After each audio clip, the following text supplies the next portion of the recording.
E simplesmente pelo fato de outros candidatos não estarem presentes na Câmara, me quiseram poldar a minha liberdade de expressão, direito este conquistado na nossa Constituição Federal, garantida na nossa legislação do Estado e na nossa lei orgânica.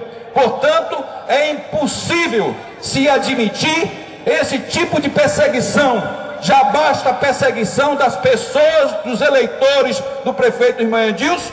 Agora quero nos poldar de falar e dar a voz à população, porque às sexta-feira nós chegamos em casa de vocês através da FM Educativa de Capuí. Isso é um absurdo, é necessário se dar um basta a esse tipo de perseguição que se está movimentando e se mobilizando no nosso município.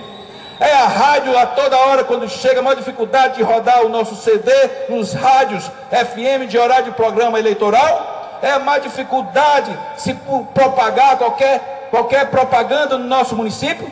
Até infelizmente, deputado Ferarno Bezerra, eu pedi tanto ao secretário de Segurança que a polícia seja imparcial com relação às pessoas e, infelizmente, algumas motos nossas foram presas simplesmente por estar se manifestando, até porque o outro lado também faz. Por que nós não temos o direito de fazer a mesma coisa? Por isso é inadmissível de forma nenhuma. Eu tenho certeza que o Cid Gomes, o vice-governador Domingos Filho, não tem a consciência nem a ciência do que está acontecendo em Capuí.